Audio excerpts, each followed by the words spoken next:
Alright guys, Fuller coming to you with another video. I hope all is well with you guys. Um yeah, I was just basically reflecting upon the fights that we had this weekend.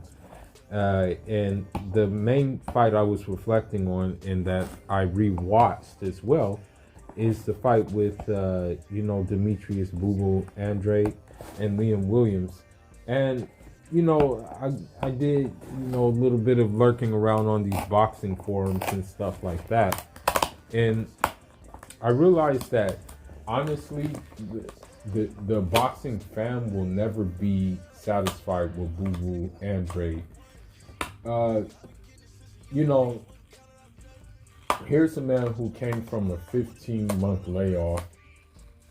He knocks the guy down in the second round, hitting him with looping uppercuts all night, showing that he has dog in him, weathering a storm, winning 10 out of 12 rounds,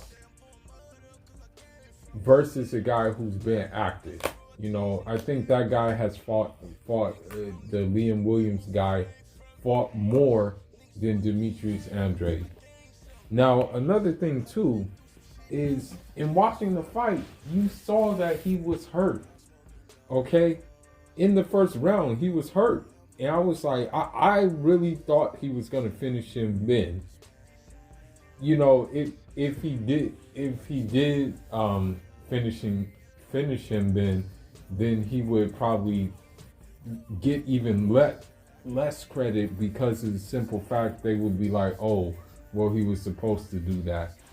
Now they're saying, oh, Triple G knocks him out. Now they're saying, oh, Charlo knocks him out.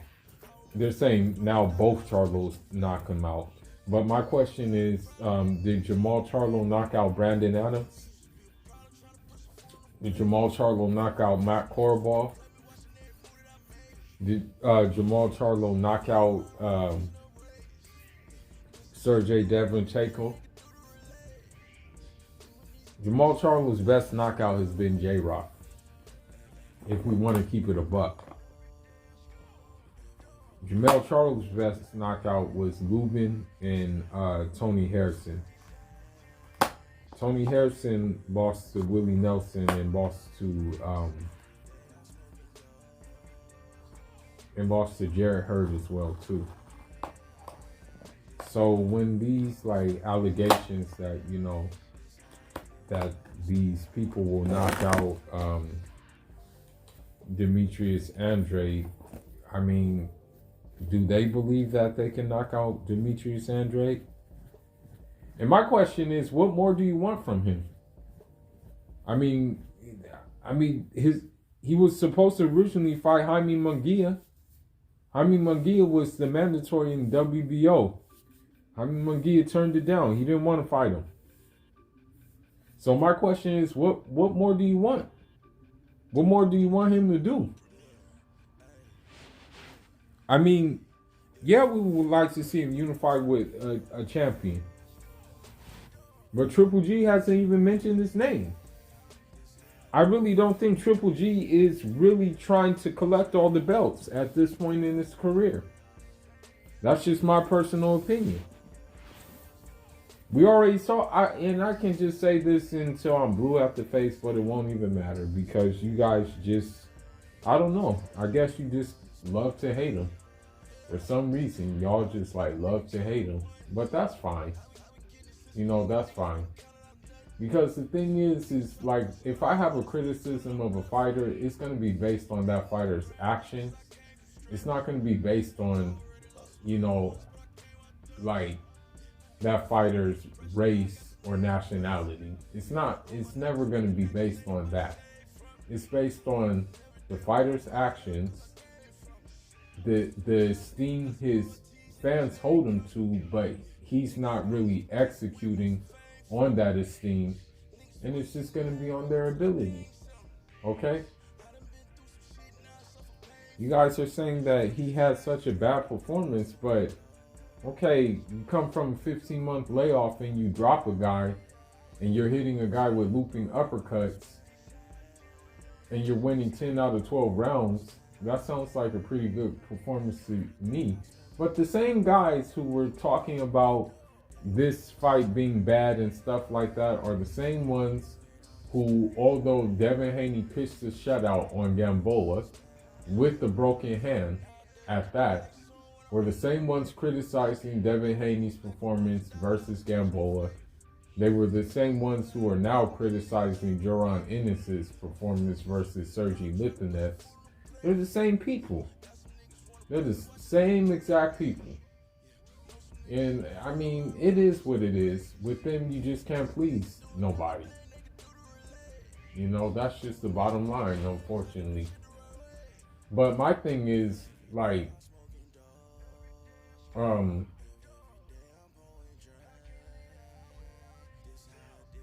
same people who have this energy for Andrade are the same people who, you know,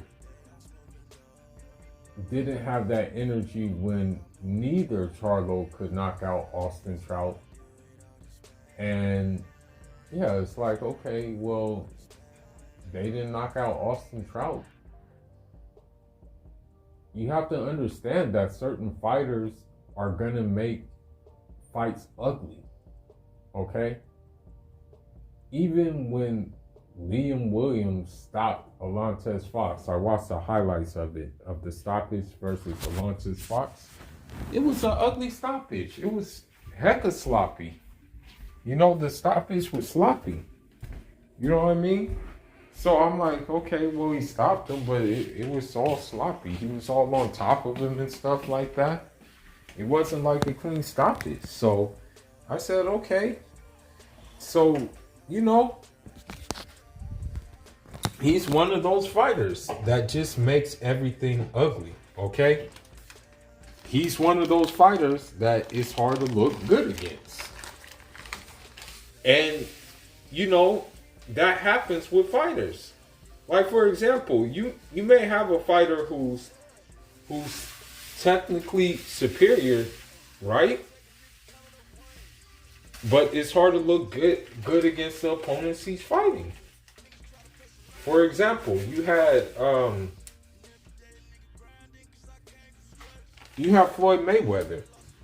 When Floyd Mayweather fought Augustus, he didn't look that good, but Augustus was giving him that work. That's the bottom line. When Floyd fought Castillo the first time, he didn't look that good either. When Floyd fought Maidana the first time, that was a very ugly fight. Okay, but that doesn't discount the fact that Floyd was obviously the more sound technician of the two. Okay? So sometimes technicians are gonna have those type of fights where it's gonna be a brawl, where the guy is just roughhousing, where the guy is just doing things like headbutting, poking people in the eyes, and doing things like that. You're gonna have those fights, okay? That's the thing.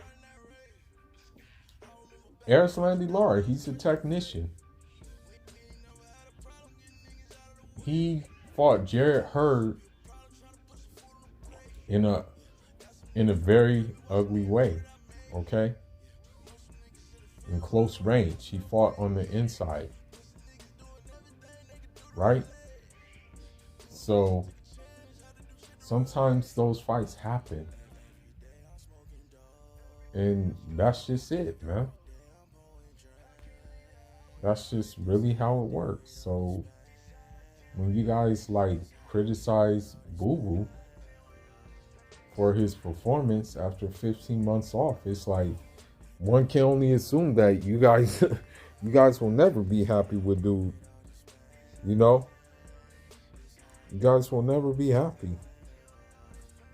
I'm gonna still support him though, regardless. He's always gonna have a home here. You know, him and his team. Mike Veloz, shout outs to Mike Veloz. Sharif Mendez, shout outs to Sharif Mendez. Shout outs to Hot in Rhode Island. You know, they're always gonna have a home here. You know, I'm going to support my peoples. That's just the bottom line. Okay? And I mean, if you look at the previous videos, you saw the sparring, you saw the work. I'm going to keep on posting them videos. I'm going to still have them videos. Okay? All I can say is, as I said in the last video, it was ring rust. He was out for 15 months, okay? He's talking about coming back in the summer. But instead of coming back in the summer with the title defense, he should unify. If possible, but I mean, he can't make like Triple G fight him. If I were him, I would try to jack the Murata fight. If anything, I would try to jack Triple G's fight. You know, and the reason why Triple G is choosing Murata is because which one we call it? Because Murata is just gonna come forward. That's about it. That's why he's choosing him. You know, Murata will just come forward, and that caters to Triple G. You know what Triple G likes. That's the bottom line. You know. Of course, the Canelo fans are saying, yeah, Canelo knocks him out and stuff like that. But did Canelo knock out Triple G? No. Did Canelo knock out Cotto? No. Did Canelo knock out Erislandy Lara? No. Did Canelo knock out Floyd Mayweather? No. Did Canelo knock out Daniel Jacobs? No. Did Canelo knock out who else? Shane Mosley? No. So I guess the only elite fighter that Canelo has ever knocked out, but he was coming up in weight, unfortunately, was he knocked out Amir Khan. After Amir Khan, he knocked out, I think, James Kirkland, but I don't know if we can call James Kirkland elite exactly. And also he knocked out, and I think he stopped Angulo. The thing is, though, is that even with the James Kirkland, I watched that fight, and all James Kirkland was doing was just eating shots with his head, just coming forward. You know, he had a lot going on in his personal life at the time. But, you know, Canelo fans base it off of that. You know, you have some people like that. But then also, I'm going to end it at this. You know, Demetrius Andrade, he's willing to go to 168 to get a fight. But even at 168, he called out David Benavidez. And I'm not going to make this channel holder famous, but this one clown channel holder said that, you know, Demetrius Andrade didn't want no smoke with David Benavidez. If he didn't want no smoke with David Benavidez, why would he call his name out? Answer me that. But anyhow, man, that's all I got for now, guys.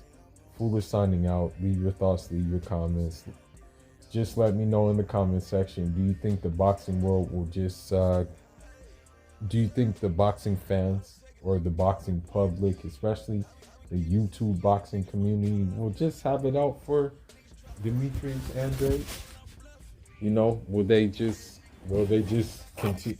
Will they just dislike him for the sake of just disliking him? Let me know. Njaro.